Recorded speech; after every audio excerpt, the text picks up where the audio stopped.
किसान भाइयों नमस्कार। जवाहर किसान कृषि तकनीकी चैनल में आपका स्वागत है। आज का वीडियो धान में खरपतवारों के प्रबंधन की जानकारी को आप सभी तक पहुंचाने के लिए बनाया गया है। इस वीडियो के द्वारा हमारा प्रयास है कि आपको साधारण भाषा में धान में खरपतवारों के प्रबंधन करने के लिए रासायनिक उपायों के अलावा कई अन्य कार्यों के बारे में बताना है, ताकि समुचित देखरेख में और कम लागत में सही प्रबंधन हो सके। तो किसान भाइयों, सबसे पहले हम उन क्रियाओं की बात करेंगे जिनको अपनाकर धान के खेत में खरपतवारों के प्रवेश और बढ़वार को रोका जा सकता है, जैसे कि प्रमाणित अथवा साफ बीजों का प्रयोग, अच्छी और पकी हुई गोबर की खाद एवं कंपोस्ट का प्रयोग, मेड़ और सिंचाई की नालियों की सफाई। ये सब छोटे छोटे किंतु महत्वपूर्ण कार्य हैं। इनके साथ ही खेत की तैयारी और बुआई में प्रयोग किए जाने वाले यंत्रों की उपयोग करने से पहले अच्छी तरह सफाई करें और साफ सुथरी नर्सरी से तैयार पौध लेकर ही रोपाई के लिए उपयोग करें। ये सभी कदम समझदारी पूर्ण कदम होते हैं। किसान भाइयों, धान के खेतों में से खरपतवारों को हाथ या खुरपी की सहायता से निकालना सबसे अच्छा और प्रभावी तरीका है। सीधी कतारों में बोई गई फसल में हो अथवा कुल्पा या पैडी वीडर चलाकर खरपतवारों और खर्चों दोनों को ही नियंत्रित किया जा सकता है। हम सभी जानते हैं कि धान की फसल में 2 निराई गुड़ाई की आवश्यकता होती है। पहली बुआई या रोपाई के 20 से 25 दिन बाद और दूसरी 40 से 45 दिन बाद। दूसरा तरीका है बोनी से पहले खरपतवारों को नष्ट करना। खरीफ मौसम में जब पहली बरसात होती है तो सारे खरपतवार उगाते हैं। जब ये खरपतवार 2 से 3 पत्ती के हो जाएं, तब इनको खरपतवारनाशी की सहायता से या जुताई करके नष्ट किया जा सकता है। जिन किसान भाइयों के पास खरपतवारों को रोकथाम के साधनों की कमी हो, वहां पर धान की ऐसी किस्मों का चुनाव करना उपयुक्त होगा जिनकी शुरुआती बढ़वार खरपतवारों से ज्यादा होती है। ऐसी किस्में खरपतवारों से आसानी से प्रतिस्पर्धा करके उन्हें नीचे दबा देती हैं। किसान भाई ध्यान दें कि असिंचित उपजाऊ भूमि में धान को छिटकवा विधि से ना बोएं, क्योंकि छिटकवा धान में कतारों में बोई गई धान की तुलना में अधिक खरपतवार आते हैं तथा इन खरपतवारों के नियंत्रण में भी कठिनाई आती है। अतः धान को हमेशा कतारों में ही बोएं। याद रखिए कि धान की कतारों के बीच की दूरी कम रखने से और बीज की मात्रा बढ़ा देने से खरपतवारों को उगने से रोकना अनुशंसित नहीं है। इससे खेती का खर्चा बढ़ता है और रसायनों का अपव्यय होता है। किसान भाइयों, एक ही फसल को बार बार एक ही खेत में उगाने से भी खरपतवारों की समस्या बढ़ जाती है। अतः पूरे साल एक ही खेत में धान के बाद धान या धान के बाद गेहूं लेने के बजाय धान की एक फसल के बाद उसमें दूसरी फसलें जैसे चना, मटर या अलसी आदि लेकर न केवल खरपतवारों बल्कि रोगों और कीटों के प्रकोप को भी कम किया जा सकता है। रोपाई किए गए धान में रोपाई के 2 से 3 दिन बाद से लेकर 1 सप्ताह तक पानी के स्तर को 5 से 10 सेंटीमीटर तक समान रूप से रखने से खरपतवारों की वृद्धि को आसानी से रोका जा सकता है। किसान भाइयों, धान एक जल सहनशील फसल है, जबकि खरपतवार पानी की लगातार उपस्थिति से मर जाते हैं। मचाई किए गए खेत में अगर धान सीधा बोया गया हो तो खेत में फसल जब 30 से 40 दिन की हो जाए तो उसमें पानी भरकर खेत की विपरीत दिशा में जुताई करके पाटा लगा देने से भी खरपतवारों की रोकथाम की जा सकती है। इस विधि को मध्य प्रदेश में ब्यासी कहा जाता है। भूमि में पोषक तत्वों की मात्रा, उर्वरक देने की विधि एवं समय से भी खरपतवारों की वृद्धि पर प्रभाव पड़ता है।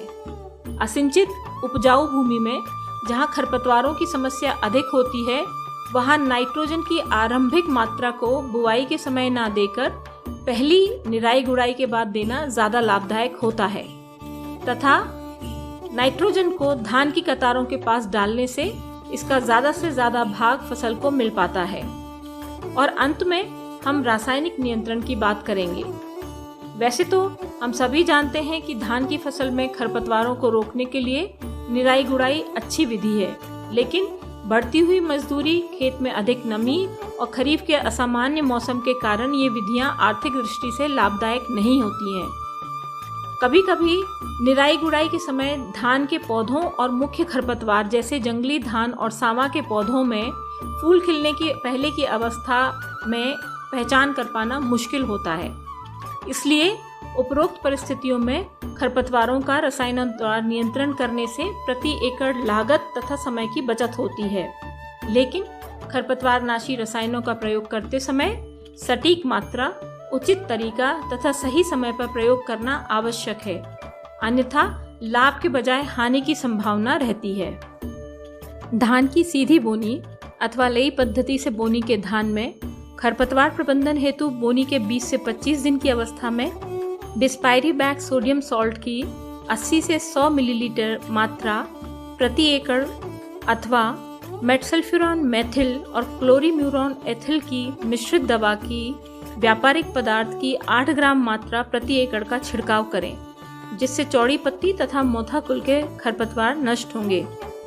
खरपतवार नाशक दवा के छिड़काव के दौरान मृदा में नमी उपस्थित होनी चाहिए, इस बात का ध्यान रखें। इस खरपतवार नाशी के छिड़काव के पूर्व धान के खेत में अगर पानी लगाया है तो पानी को बाहर निकाल दें, ताकि बिस्पायरीबैक सोडियम का इस्तेमाल करने पर उससे खरपतवारों का संपर्क हो सके।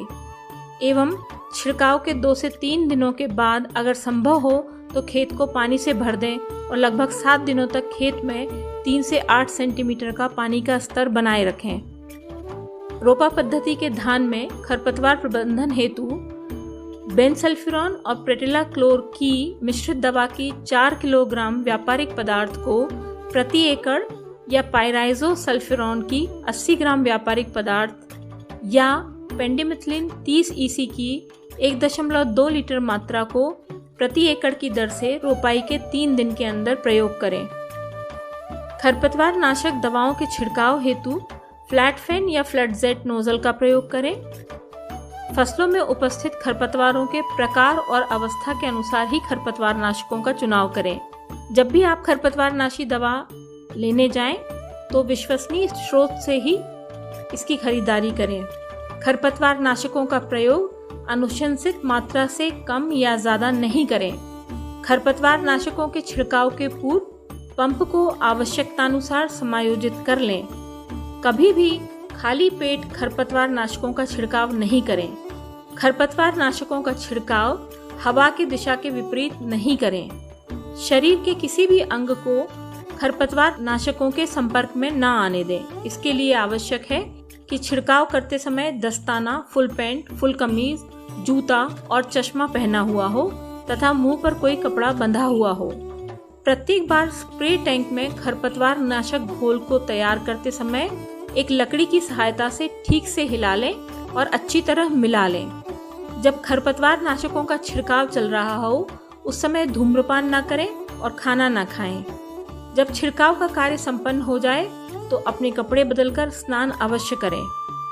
जहां तक संभव हो खरपतवार नाशकों का छिड़काव उगे हुए खरपतवारों पर एक समान करना चाहिए।